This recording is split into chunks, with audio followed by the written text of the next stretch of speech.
गोकुवेट federation Goa की तरफ से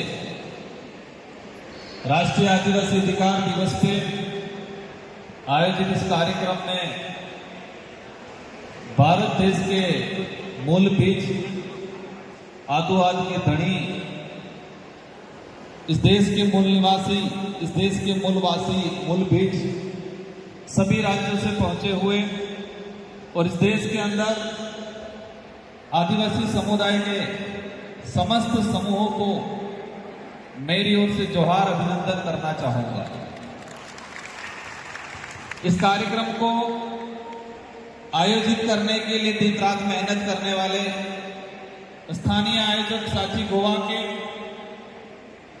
और इस मंच को बनाने वाले सारे बुद्धिजीवी समाज सेवियों को मेरी ओर से धन्यवाद देना चाहूंगा, जिन्होंने पूरे देश के आदिवासियों को एक मंच पे लाने का काम किया। आज देश में आदिवासी समाज की क्या स्थिति है, क्या समस्या आ रही है, कहां कहां अत्याचार शोषण हो रहा है और आदिवासी समाज के जो संवैधानिक अधिकार हैं उनको लेके विभिन्न वक्ताओं ने अपनी बात रखी। आज जो स्थिति बनी हुई है आदिवासी समाज की, इससे हमें कैसे निपटना है और ये देश का मूल बीज है, इस देश का मूल मालिक है, लेकिन भारत देश के अंदर सभी समुदायों में देखा जाए तो सबसे कमजोर आर्थिक रूप से, राजनीतिक रूप से, शैक्षणिक रूप से सबसे कमजोर समुदाय बन के बैठे हुए हैं हम। ये सच्चाई है, इस सच्चाई को हमें स्वीकार करना पड़ेगा। इस देश के अंदर अनेक आदिवासी संगठन बने हुए हैं। पूरे देश के अंदर 2011 की जनगणना के हिसाब से कहे कि 12-13 करोड़ के आसपास आदिवासी समुदाय परिवार है, संख्या है। 713 या 714 के आसपास गोंड है, भील है, बिलाला है, डामोर है, गरासिया है, संथाल है, इस तरह से 713-14 के आसपास समूह है और संख्या बताई मैंने 12 से 13 करोड़ 2011 की जनगणना के हिसाब से। और आज की तारीख में देखें, कागजी रेकोगी 16 से 17 करोड़ के आसपास आदिवासी समुदाय होंगे, 16 करोड़ के आसपास। और कई आदिवासी समुदाय हैं जो अनेक धर्मों में जाने के कारण या अपनी मूल संस्कृति को भूलने के कारण या अपना इतिहास भूलने के कारण ओबीसी में भी है, सामान्य में भी है, एससी में भी है। धर्म की बात करें, आदिवासी हिंदू भी है, ईसाई भी है, मुस्लिम भी है, सिख भी है, पारसी भी है, जैन भी हो गया। और इतनी जनसंख्या है, इन आदिवासी समाज के उद्धार के लिए, अधिकार के लिए, शोषण के खिलाफ लड़ने के लिए ना करते 7-8 हजार संगठन बने हुए होंगे पूरे देश के अंदर। हर राज्य में 100-200 संगठन आदिवासी समाज के मिल जाएंगे। और आज जो समस्या है उस समस्या बढ़ती ही जा रही है, न कि समाधान हो रहा है। विस्थापन बढ़ता ही जा रहा है, शोषण अत्याचार बढ़ता ही जा रहा है। हम ये बात अलग है कि कुछ अधिकारी या कुछ कर्मचारी या कुछ हमारे जैसे नेता बन गए, लेकिन अधिकतम जो संख्या है वो पिछड़ती ही जा रही है। हर मंच पे, हर जगह आदिवासी समाज के अधिकारों को लेके, इतिहास को लेके, संस्कृति को लेके, उसके संरक्षण और उसको प्राप्त करने को लेके हम लोग लड़ते रहते हैं। लड़ना चाहिए, प्रयास भी सब कर रहे हैं, लेकिन एक सवाल है, हमें रिजल्ट कितना % मिल रहा है, परिणाम कितना % मिल रहा है। इस देश के अंदर कई अन्य समाज भी हैं और आदिवासी समाज ऐसा समाज है वो सभी समाजों का सम्मान करता है। लेकिन एक बात कहना चाहूंगा कि हमारा जितना संघर्ष इस देश के अंदर कौन सा अन्य समाज करता है।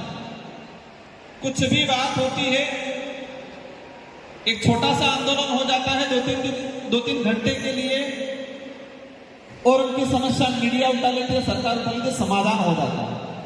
और हमारे भाई तो 3-3 साल तक संघर्ष करते हैं, आंदोलन करते हैं, लेकिन रिजल्ट नहीं मिलता। मैं जहां तक समझता हूं, हो सकता है वो कितना सही है कितना गलत है, लेकिन आदिवासी समुदाय अगर प्रताड़ित है, आदिवासी समुदाय विस्थापित हो रहा है, आदिवासी समुदाय पे अत्याचार, शोषण, भेदभाव हो रहा है, आदिवासी समुदाय के संविधान के अंदर जो अधिकार है अगर वो नहीं मिल रहे हैं, उसका जिम्मेदार हम स्वयं हैं। हम स्वयं हैं। दूसरों को गाली देंगे अच्छी बात है, कुछ लोग भी जिम्मेदार हैं, सरकारें भी जिम्मेदार है, कुछ अन्य समाज भी जिम्मेदार हो सकते हैं, लेकिन सबसे ज्यादा जिम्मेदार हम स्वयं हैं। कहा जाता है कि आदिवासी समुदाय पे शोषण हो रहा है, बिल्कुल हो रहा है हम पे, लेकिन शोषण करने वाले से ज्यादा शोषण सहने वाला जिम्मेदार है, जो हम स्वयं हैं। और शोषण जो सह रहा है वो ज्यादा जिम्मेदार है, और जिसपे शोषण हो रहा है उस समुदाय का अन्य परिवार जो बैठा हुआ है कि इसकी बारी है, मेरी बारी नहीं है, वो भी जिम्मेदार है।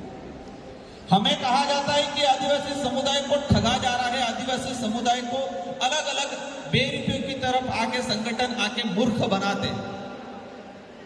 अशोक दादा कह रहे थे कि हमें मूर्ख बनाया जाता है, ये सच्चाई है, लेकिन मूर्ख बनाने वाले से ज्यादा मूर्ख बनने वाले जिम्मेदार हैं।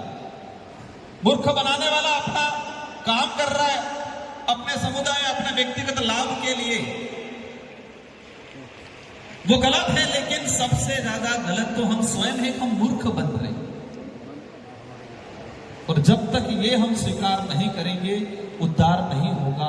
आज मैं एमपी बन गया, मैं पहले विधायक था, मैं कुछ और भी बन जाऊंगा, आप भी आज आगे कल फिर चले जाएंगे, लेकिन समाधान क्यों नहीं हो रहा है? समाधान इसलिए नहीं हो रहा है कि हमको हमारा खुद का जड़, हमारा खुद का मूल, हमारा खुद का इतिहास नहीं पता है। सबसे पहले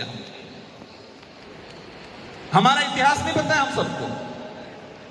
और इसका ताजा उदाहरण है, कई साथी कहते हैं हम एसटी हैं लेकिन आदिवासी नहीं है, कई कहते हैं हम तो भील हैं, लेकिन आदिवासी के पदाधिकारी को आदिवासी समुदाय का ज्यादा तो नहीं 500 साल का इतिहास ही जानना जरूरी। कम से कम 500 साल पहले हमारे मूल, हमारा जड़ क्या था। और जब तक आप इतिहास को नहीं जानोगे, खुद को नहीं पहचान पाओगे, और खुद को नहीं पहचान पाओगे, आत्मविश्वास नहीं जगेगा, और आत्मविश्वास नहीं जगेगा तो आप लड़ नहीं पाओगे। नहीं पता है हम सब, हमें 7-7, 8-8 हजार साल पुरानी काल्पनिक बात पता है। महाभारत में युद्ध हो रहा था, टायर निकल गया, किसने अंगुली डाल दी उस टायर में ताकि टायर चलता रहे, सबको पता है। पता है कि नहीं पता है? रावण सीता जी को उठा के लेके कौन सी वाटिका में रखा? अशोक वाटिका में रखा, सबको पता है। मैं कोई कटाक्ष नहीं कर रहा हूं, लेकिन